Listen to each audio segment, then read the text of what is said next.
The ragged servant girl is what you are. Cinderwench. Dirty Ella. Cinderella. That's what we'll call you. You shouldn't be this deep in the forest alone. I'm not alone. I'm with you. I hope to see you again, miss. It was my mother's old dress, you see. The shoulder's frayed. You shall not go to the ball. Excuse me, why are you crying? Who are you? I'm your fairy godmother. They don't exist. Let me slip into something more comfortable. That's better. It's beautiful. Now off you go. For you shall go to the ball. It's you, isn't it?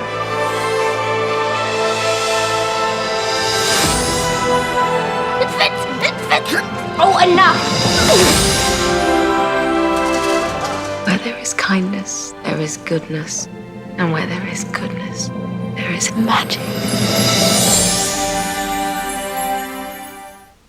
네, 오늘 이야기를 나눌 문화 속 법률 영화 소개해드린 신데렐라인데요.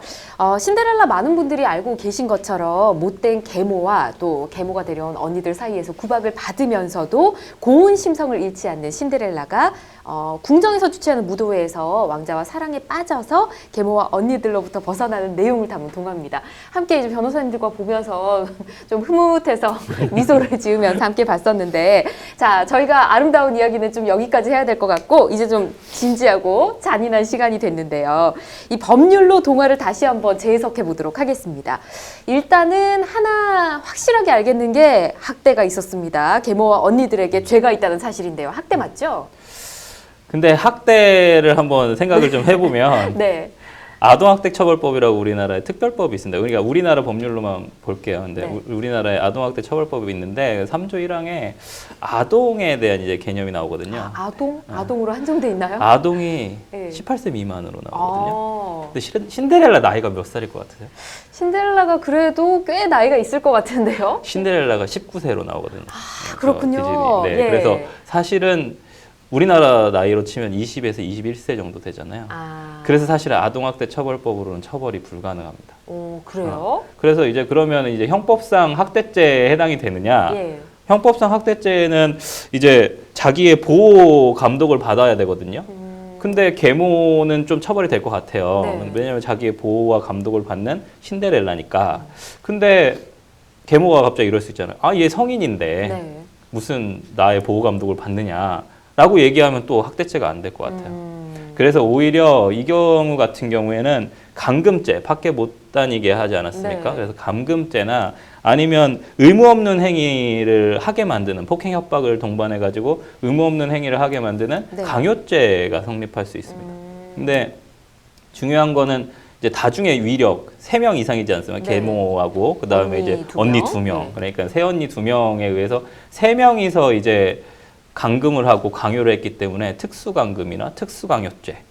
그러면 이제 형량이 매우 많이 올라가겠죠. 그래서 특수감금죄나 특수강요죄에 해당될 가능성이 있고요. 만약에 네. 강요죄 관련해 가지고는 뭐 처벌이 안 된다 그러면 그 뭐 하안에 있는 협박죄 네. 정도 될 수 있을 것 같습니다. 그래서 감금죄나 특수감금죄나 특수강요죄로 네. 가야 되지 않을까. 네. 네, 학대죄보다는 그쪽으로 가는 게 맞을 것 같습니다. 그렇군요. 지금 신데렐라 나이가 19세예요. 19세. 네. 근데 그러면 그 이전에도 학대가 있었을 텐데 그 이전의 죄를 그렇죠. 물어볼 수는 없을까요? 그건 이제 공소시효 네. 해가지고 할 수 있겠죠. 공소시효를 적용해서 네, 적용해서 아직 미성년자였. 안 지났으면. 네, 예. 그렇죠. 아, 네.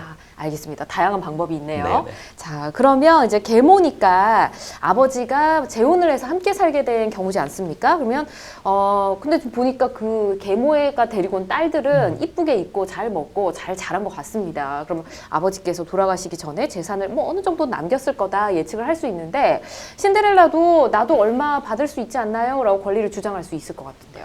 네, 맞습니다. 지금 보면 아버지가 재혼을 하게 된 이유가 네. 그 계모가 아버지 재산을 탐내서 들어온 거거든요. 그렇죠. 네. 뭐 지난번 심청정과 좀 비슷한 재산이 없으면 누가 경우네요. 들어오겠어요? 안 재산을 네. 보고 들어온 건데요. 지금 저 집도 되게 크잖아요. 그렇죠. 집도 있고 그런데 딸은 직계 비속이라고 하거든요. 네. 그러니까 비상속인의 직계 비속은 1순위 상속인이 됩니다. 그래서 네. 법정 상속에는 1순위, 2순위, 3순위, 4순위가 있는데 직계 비속과 배우자는 1순위와 2순위 동순위예요. 그래서 네. 직계 비속과 배우자가 1순위가 되는 거고 없을 때 직계 비속이나 직계 비속이 없을 때는 직계 존속과 배우자 그리고 직계 존속도 없을 때는 형제 자매 네.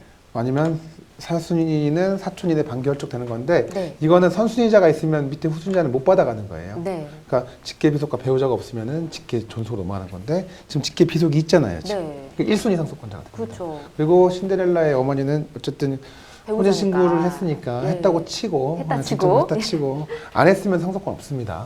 법률상 배우자 아니면 없기 때문에 혼인 네. 신고를 했다 치고 배우자가 되기 때문에 1대 1.5의 비율로 네. 0.5를 가산하거든요. 그 1대 1.5의 비율로 신데렐라가 1, 신데렐라 어머니는 1.5를 가져가는 거죠. 근데 이거를 갖다가 지가 독차지했다. 네. 나중에 이제 상속 회복 청구를 할 수 있습니다. 그 저희가 항상 얘기하는 유류분 얘기를 맞습니다. 유리분도 할 수 있고요. 네. 할 수 있고요. 맞습니다. 아, 알겠습니다. 아, 재밌네요. 그리고 또 하나, 이번 질문이 굉장히 저는 재밌을 것 같은데요. 신데렐라가 무도회 가기 전에 이 요정이 말도 준비해주고 호박 마차도 준비를 해주고 하잖아요. 근데 마차가 어느 날 갑자기 펑 하고 나타난 거지 않습니까? 그렇죠. 마법으로 인해서. 이 마차를 두고 무등록 업체에 의한 불법 개조된 차량이다. 이렇게 우스갯소리로 재밌게 얘기를 하시는 분들이 있으시대요. 근데 만약에 실제로 이 무등록 업체에 의한 불법 개조된 차량이다라고 한다면 문제가 있잖아요. 그렇죠.